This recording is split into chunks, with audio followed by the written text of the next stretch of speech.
I received an anonymous tip about criminal activities at a subway that was allegedly operating outside of normal hours. At first, I thought it might be something simple, perhaps an employee working without authorization or some kind of tax irregularity. But when I arrived at the location, the scene made me uneasy.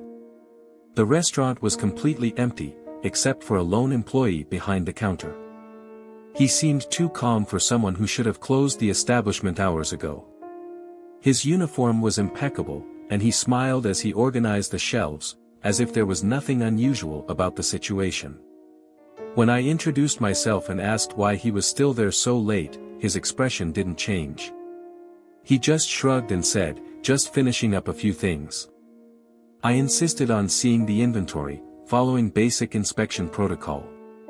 He hesitated for a moment, his eyes locked on mine as if trying to gauge how far I was willing to go.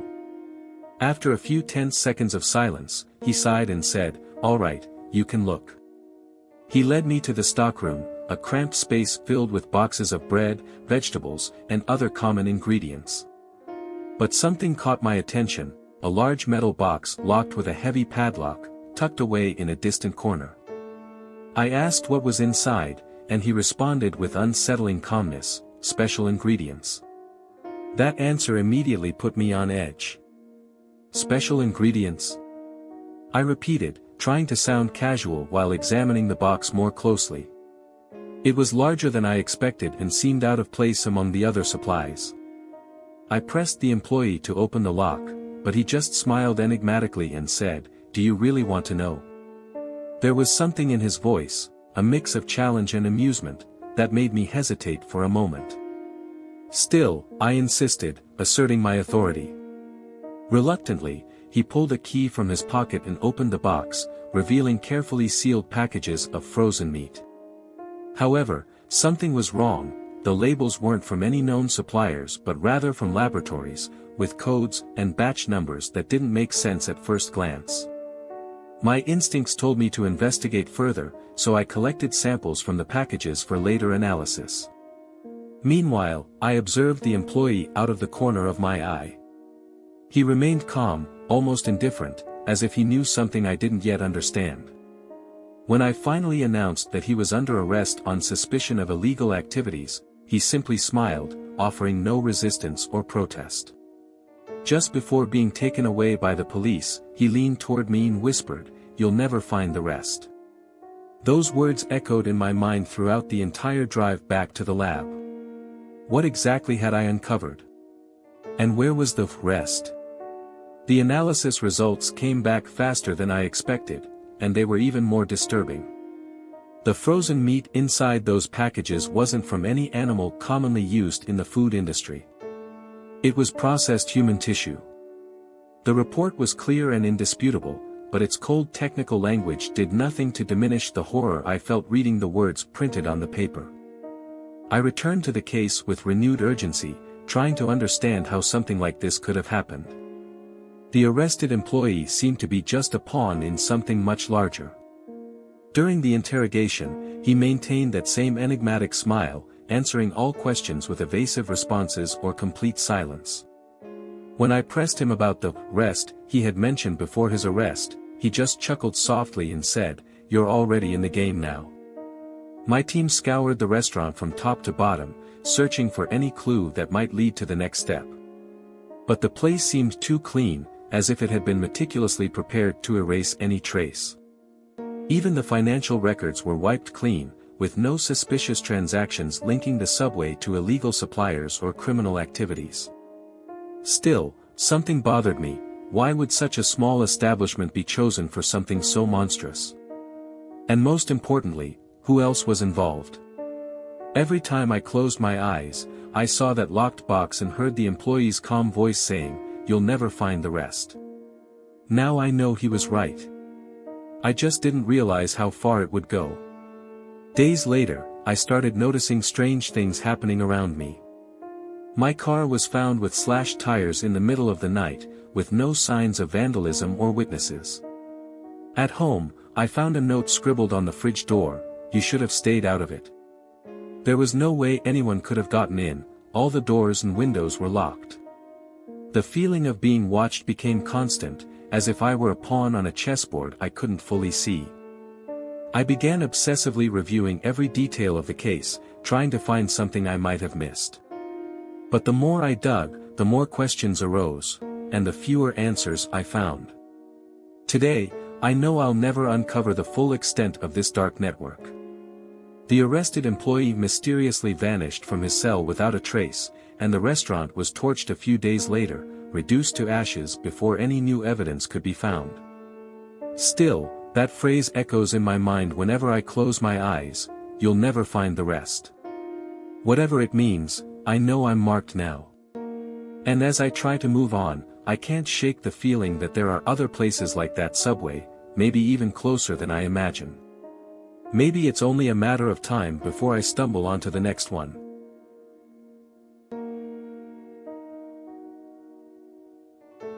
I was starving after hours of work and decided to stop by Subway during the night shift. It was one of those moments when anything seemed better than dealing with my growing hunger. When I got to the counter, I noticed something strange. The employee seemed nervous, avoiding eye contact as he adjusted the ingredients behind the counter. He had a tense posture, as if he were waiting for something, or someone. I tried to ignore that uneasy feeling and placed my usual order, a basic sandwich. But he insisted that I try a new combination, almost pushing it on me. Italian bread, ground beef, pickles, and our special, secret ranch sauce, he said with a forced smile that didn't reach his eyes. Reluctantly, I agreed. As I ate, I realized something was clearly wrong. The taste was strangely metallic, as if there was something off about that sauce. I stopped chewing for a moment, trying to figure out what it could be. When I went back to the counter to question the employee, he stared at me briefly before muttering, almost inaudibly, "You shouldn't have ordered that." His voice carried a weight I couldn't fully understand at the time. Before I could ask for more explanation, he looked away and went back to organizing the ingredients, as if trying to avoid further questions. That's when I heard hurried movements coming from the entrance. As I was leaving, I saw a group of hooded men entering the restaurant, carrying sealed boxes with industrial labels. Something about that scene made me feel like I had just stumbled into something much bigger than a simple late-night dinner. I watched the hooded men for a few seconds before deciding it was best to leave as quickly as possible. They didn't say anything when they came in, but their hurried demeanor and the way they avoided looking around made me even more uneasy.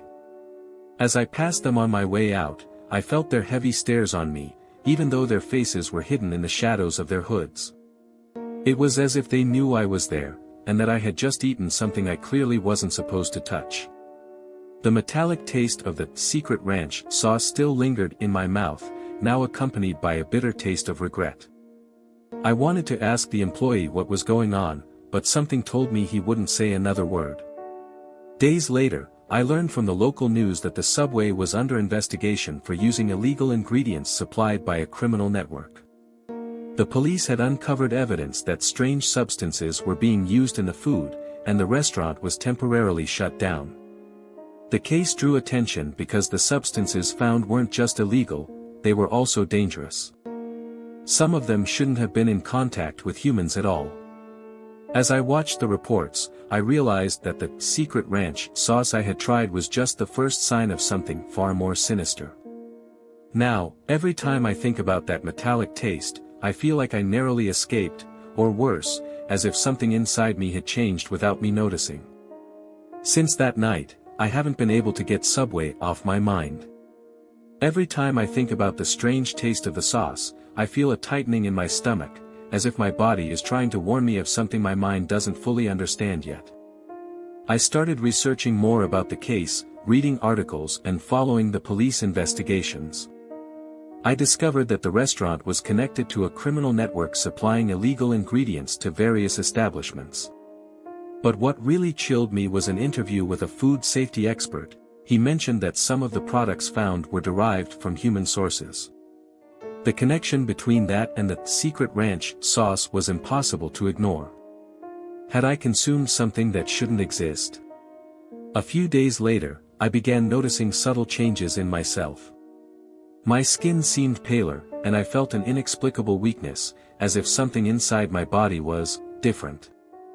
I tried to convince myself it was just stress or exhaustion, but deep down, I knew it wasn't just that.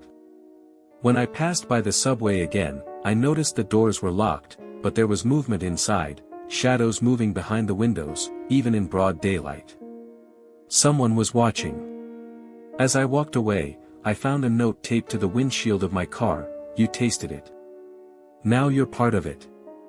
There was no one around when I read those words, but in that moment, I knew my life would never be the same. Since finding that note, my mind hasn't stopped racing, trying to connect the dots. The secret ranch sauce, the nervous employee, the hooded men, and now this, a direct message to me. It's as if I've been marked by something I can't fully comprehend. I tried to convince myself it was paranoia, but the changes in my body are real. My skin feels thinner, almost translucent in some spots, and I taste metal in my mouth even when I'm not eating. It's as if whatever was in that sauce is still inside me, altering something at a cellular level. These days, I avoid going near the subway or any place that reminds me of that night. But the feeling of being watched has never gone away. Whatever was in those ingredients supplied by that criminal network, I know it wasn't just a random experiment.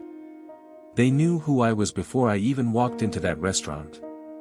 Now, all I can do is wait, and hope that being part of it doesn't mean what I'm starting to fear. Whatever happened that night, I know that secret ranch sauce was only the beginning. And by the looks of it, the rest is only starting to reveal itself.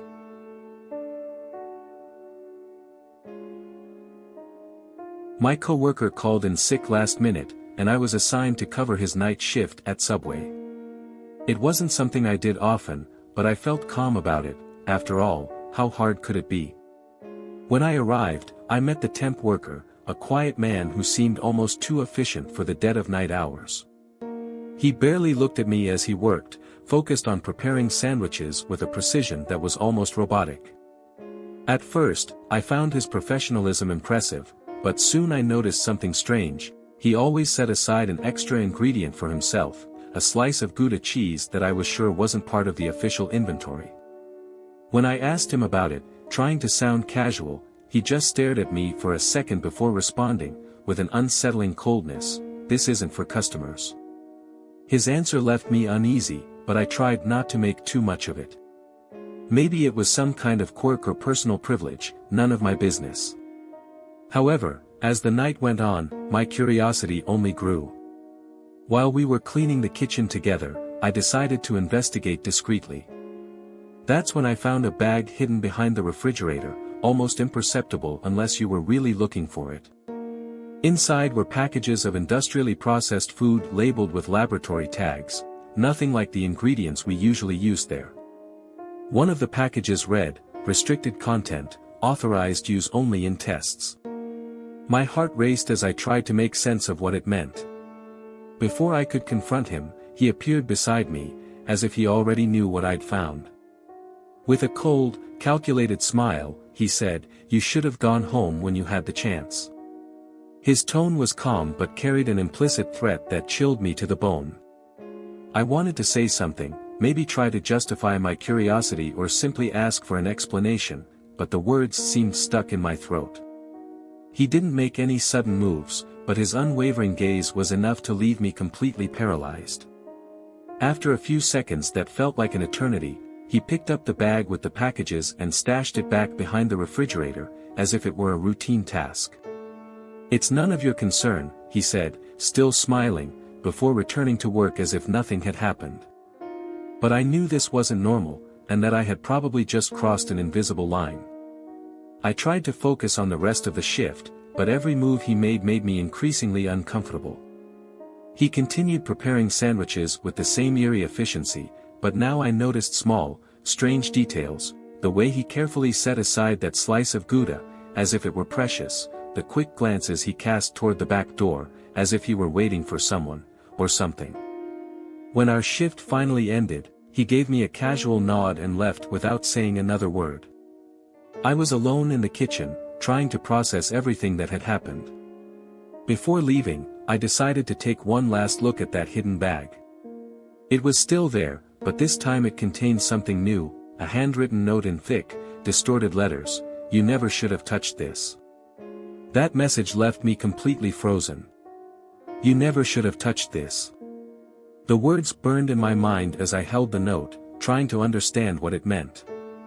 It was as if he, or perhaps someone else, knew exactly what I had done and was warning me not to keep investigating. But how? I had been alone in the kitchen since the temp worker left, or so I thought.